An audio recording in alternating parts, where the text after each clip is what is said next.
जय हिंद दोस्तों, स्वागत है आपका चैनल पे। के साथ आपके सामने मौजूद यहाँ पर चलेंगे। सबसे पहले बड़ी अपडेट में आपको बताएंगे दोस्तों, बीजेपी नेता के पास पर संसद में घुसे उपद्रवियों के खिलाफ एक और कठोर कार्रवाई की मांग की जा रही है और दूसरी ओर अमित शाह से इस्तीफे की मांग के बीच संसद के अंदर विपक्ष के 14 से ज्यादा एमपी को सस्पेंड किया गया है। दोस्तों बताएंगे इस मामले पर एक ऐसा अजीब सा खबर सामने आया है जिसे लेकर बीजेपी नेताओं की जमकर आलोचना हो रही है। साथ साथ दोस्तों आपको बताएंगे तेलंगाना के बाद आंध्र प्रदेश के अंदर भी बड़ा खेला करने जा रही है कांग्रेस पार्टी और इसी के साथ में महाराष्ट्र के अंदर ओबीसी वर्सेज मराठा का नया मामला सामने आया है। दोस्तों इसी के साथ में मल्लिकार्जुन खड़गे ने राज्यसभा के चेयरमैन को एक ऐसा लेटर लिखा है जिससे बीजेपी जबरदस्त तरीके से बौखला सकती है। एक एक करके चलेंगे, सभी बड़ी अपडेट की तरफ सारी बड़ी जानकारी आप तक पहुंचाएंगे। लेकिन उससे पहले अगर आप भी मानते हैं कि इंडिया गठबंधन के सारे सांसदों को सस्पेंड करके भारतीय जनता पार्टी ने इंडिया गठबंधन को और मजबूत करने के लिए एक गलती से मौका दे दिया है और अब इंडिया गठबंधन को 19 तारीख को एक मजबूत विपक्ष के संगठन के तौर पर उभरना चाहिए और भारतीय जनता पार्टी के खिलाफ जबरदस्त मोर्चा खोलना चाहिए। तो इस वीडियो को लाइक करके लाल बटन दबाकर चैनल को सब्सक्राइब करके बेल आइकन दबाकर कमेंट बॉक्स में जय हिंद जय भारत जरूर लिखेगा। दोस्तों चलते हैं सबसे पहले और बड़ी अपडेट की तरफ, जहां पर संसद के अंदर घुसे 2 उपद्रवियों को बीजेपी के नेता ने पास मुहैया कराया था। भारतीय जनता पार्टी के सांसद प्रताप सिम्हा की ओर से जारी किए गए पास के बाद अब भारतीय जनता पार्टी के नेता के खिलाफ कार्रवाई की मांग की जा रही है। अब तक अगर विपक्ष के किसी सांसद ने ऐसा किया होता, पास मुहैया कराया गया होता, तो विपक्ष के सांसद को सस्पेंड भी कर दिया गया होता, गिरफ्तारी करके इन्वेस्टिगेशन हो रहा होता दोस्तों। लेकिन बीजेपी के नेता प्रताप सिम्हा को ना तो अभी तक गिरफ्तार किया गया है, ना ही कोई पूछताछ की गई है और इस मामले पर विरोध करते हुए जब कांग्रेस पार्टी और इंडिया गठबंधन के लोग मैदान में उतरे तो इंडिया गठबंधन के 14 सांसदों को सस्पेंड कर दिया गया है। दोस्तों आपको बता दें कि जिन सांसदों के नाम इसमें लिखे गए हैं, एक अजीब सा मामला देखने को मिला है। दरअसल डीएमके के एमपी है एसआर प्रतिभन, जिनको संसद के अंदर हुड़दंग मचाने के मामले पर 14 एमपी के साथ में सस्पेंड किया गया है। जब पूरे मामले की जानकारी इकट्ठा की गई दोस्तों तो पता चला कि डीएमके के सांसद एसआर प्रतिभन तो विरोध के दिन मौजूद ही नहीं थे, यानी वो संसद ही नहीं आए थे, तो उन्हें सस्पेंड क्यों किया गया। इस मामले पर अरविंद गुणशेखर की ओर से जानकारी देते हुए डिटेल में बताया गया है कि कैसे संसद के अंदर विपक्षी नेताओं के खिलाफ कार्रवाई की जा रही है, क्या आंख बंद करके कार्रवाई की जा रही है, क्या संसद के अंदर चेयरमैन को दिखाई नहीं दिया कि कौन आया हुआ है, कौन विरोध कर रहा है और कौन नहीं कर रहा है। कुल मिलाकर दोस्तों विरोध करना विपक्ष का अधिकार है। बीजेपी के सांसद के खिलाफ कड़ी कार्रवाई की मांग की जा रही थी, अमित शाह के इस्तीफे और जवाब मांगे जा रहे थे, लेकिन ऐसा लग नहीं रहा कि बीजेपी सरकार जवाब दिलवाने के लिए तैयार है, क्योंकि उल्टा विपक्ष के नेताओं के खिलाफ ही कार्रवाई की गई है। दोस्तों ऐसा करने से इंडिया गठबंधन और ज्यादा मजबूत होगा, इसमें कोई दुराय नहीं है, क्योंकि जिन लोगों को सस्पेंड किया गया है उसमें भारी संख्या में इंडिया गठबंधन की ओर से कांग्रेस पार्टी, डीएमके, सीपीआई,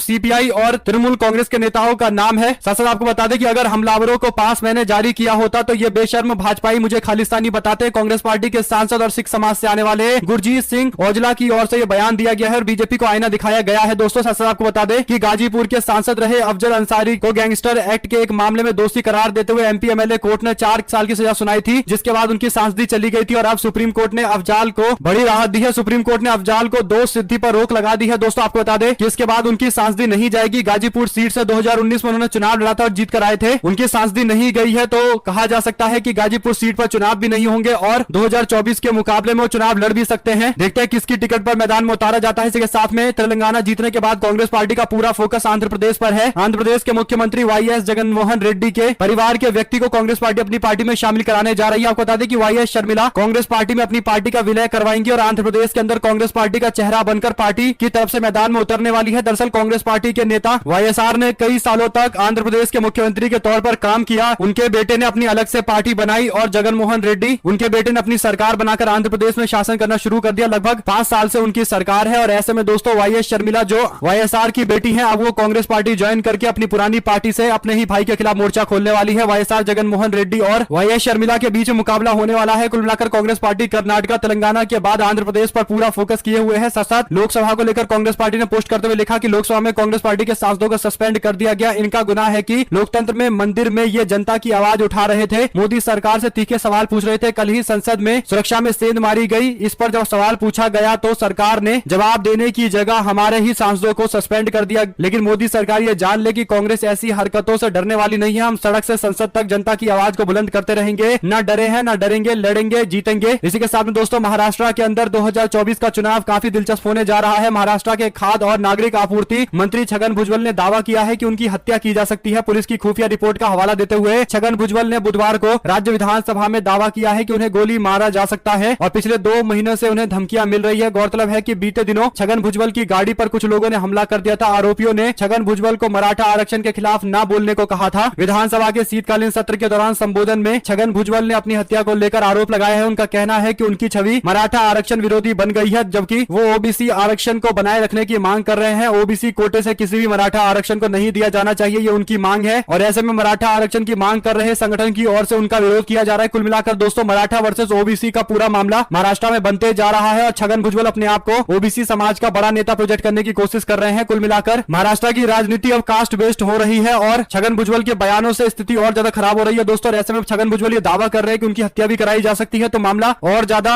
आगे बढ़ने वाला है। देखते हैं किस तरीके की बयानबाजी की जाती है। साथ साथ मल्लिकार्जुन खड़गे ने राज्यसभा के चेयरमैन को एक लेटर लिखा है। जगदीप धनखड़ को लिखे गए लेटर में कहा गया है कि जिस तरीके से संसद के अंदर दो उपद्रवी घुस आए, ये संसद की मर्यादा, संसद के सुरक्षा में बड़ी सेंध है। ये इतना बड़ा मामला है कि इस पर इंडिया गठबंधन की पार्टी के नेताओं से मैंने बैठक की है और सबके पॉइंट ऑफ व्यू को जाना है, जिसके बाद लोगों का मानना है कि रूल 267 का इस्तेमाल किया जाना चाहिए और मिनिस्टर ऑफ होम अफेयर्स को यहां पर आकर स्टेटमेंट देना चाहिए, राज्यसभा में बताना चाहिए और इसके बाद डिस्कशन होना चाहिए कि कैसे संसद की मर्यादाओं को तार तार किया गया, कैसे संसद की सुरक्षा में सेंध मारी गई। कुल मिलाकर दोस्तों इस पूरे मामले पर डिबेट करने से ऐसा लग रहा है कि चेयरमैन बच रहे हैं, यानी भारतीय जनता पार्टी, प्रधानमंत्री मोदी, अमित शाह की नेगेटिव छवि बनने से रोका जा रहा है। जबकि सवाल सबसे बड़ा यही है कि अमित शाह गृह मंत्री है और संसद की सुरक्षा सुनिश्चित नहीं कर पा रहे, तो उनको कम से कम माफी मांगनी चाहिए और नैतिकता के आधार पर तो इस्तीफा भी दे देना चाहिए। आप लोग की जो भी राय हो दोस्तों लिखकर जरूर बताएगा, क्या अमित शाह को पार्लियामेंट के सामने जाकर माफी नहीं मांगनी चाहिए? जो भी आपकी राय हो लिखिए जरूर। संसद भवन में सुरक्षा चूक के एक दिन के बाद कड़ा पहरा दिखाया गया, मेघालय के सीएम को रोका गया, फिर उनको एंट्री के लिए नया तरीका ढूंढना पड़ा। आपको बता दें कि संसद सुरक्षा उल्लंघन के अगले दिन ही अचानक से सुरक्षा एजेंसी और होम मिनिस्ट्री हरकत में आ गई है। पुलिस और संसद के सुरक्षा कर्मियों ने बिना जांच किए हुए किसी को अंदर जाने की इजाजत नहीं दी। आलम यह रहा कि मेघालय के मुख्यमंत्री कोनार्ड संगमा को इमारत के मकर द्वार से अंदर लाने की इजाजत नहीं दी गई, जिसके बाद वह अपनी कार से बाहर निकले और शार्दुल द्वार से इमारत के अंदर आए। संसद भवन के सदस्यों के वाहन चालकों को बिना पहचान पत्र के अंदर जाने की इजाजत नहीं दी गई। यानी अगले दिन सुरक्षा के पुख्ता इंतजाम जरूर दिखाए जा रहे हैं दोस्तों, लेकिन जब बीते दिन संसद के अंदर दो उपद्रवी घुस गए थे उस वक्त कोई सुरक्षा का ऐसा इंतजाम नहीं नजर आ रहा था। जैसे कई सारे सवाल खड़े हुए हैं। साथ साथ बठिंडा से चुनाव का बिगुल फूकने जाएगी सारी पॉलिटिकल पार्टियां। पंजाब के अंदर 2024 के लोकसभा चुनाव की तैयारियों में जुट गई हैं सारी पॉलिटिकल पार्टी। 17 तारीख को कांग्रेस पार्टी के नेता नवजोत सिंह सिद्धू महिराज में रैली को संबोधित करेंगे। वहां से अरविंद केजरीवाल और मुख्यमंत्री भगवंत मान का भी रोड शो मौड़ मंडी में होने वाला है। इसके अगले दिन शिरोमणि अकाली दल यूथ रैली का आयोजन करने जा रही है मौड़ मंडी में, जहां पर शिरोमणि अकाली दल के बड़े नेता मौजूद रहेंगे। कांग्रेस पार्टी के नेता रघुवीर सिंह राजा द्वारा 17 दिसंबर को एक रैली का आयोजन किया जा रहा है। कुल मिलाकर कांग्रेस पार्टी ने पूरे राज्य के अंदर पॉलिटिकल एक्टिविटी बढ़ा दी है। इसके लिए बड़ा कारण आप लोग जानते हैं कि 2024 का चुनाव आ रहा है और पंजाब काफी ज्यादा जरूरी है कांग्रेस पार्टी आम आदमी पार्टी दोनों के लिए। इंडिया गठबंधन अगर यहां से ज्यादातर सीटें जीत जाता है, मैक्सिमम 13 की 13 सीटें जीत जाता है, तो स्थिति बीजेपी और उसके सहयोगी दल के लिए काफी मुश्किल होने वाली है दोस्तों। क्या कांग्रेस पार्टी और आम आदमी पार्टी के बीच में अलायंस होगा और क्या भारतीय जनता पार्टी और शिरोमणि अकाली दल एक बार फिर से अपने एक दूसरे के साथ आएंगे? जो भी अपडेट आएगी आप लगातार पहुंचाते रहेंगे। साथ साथ आपको बता दें कि पार्लियामेंट पर अटैक करने वाले व्यक्ति को एसएफआई से जोड़कर राइट विंग यानी बीजेपी समर्थित लोग झूठ फैला रहे हैं। दरअसल दोस्तों पार्लियामेंट पर अटैक करने वाले व्यक्तियों में एक व्यक्ति का नाम मनोरंजन डी है जो कर्नाटका से आता है, जिसके कारण बीजेपी के नेता प्रताप सिम्हा ने एक पास जारी किया था जिसमें 2 व्यक्ति वहां पहुंचे थे और जमकर हुड़दंग मचाया था। दरअसल दोस्तों मनोरंजन डी के बारे में दावा किया जा रहा है कि वो एसएफआई से जुड़े हुए हैं, यानी लेफ्ट पार्टियों के छात्र संगठन से जुड़े हुए हैं और एक व्यक्ति का तस्वीर सोशल मीडिया पर शेयर किया जा रहा है। दावा किया जा रहा है कि मनोरंजन डी है। विजय पटेल से लेकर Amit Shah fan page BJP Shivamogga, BJP Yuva Morcha Mangalore south की ओर से ये दावे किए जा रहे हैं। जब डिटेल में जानकारी इकट्ठा की गई तो पता चला कि ये पूरी तरीके से गलत है। ये मैसूर एसएफआई के लीडर विजय कुमार है, ना कि संसद के अंदर उपद्रव मचाने वाले मनोरंजन डी। मनोरंजन डी के पिता ने भी कह दिया था कि वो भारतीय जनता पार्टी के नेता प्रताप सिम्हा को जानते हैं और क्योंकि वो उनके कॉन्स्टिट्यूएंसी से आते हैं तो उन्होंने ही प्रताप सिम्हा से कहकर पास दिलवाया था अपने बेटे के लिए ताकि वो पार्लियामेंट के अंदर जा सके और प्रोसीडिंग को देख सके। सवाल ये खड़ा होता है दोस्तों कि पूरे मामले को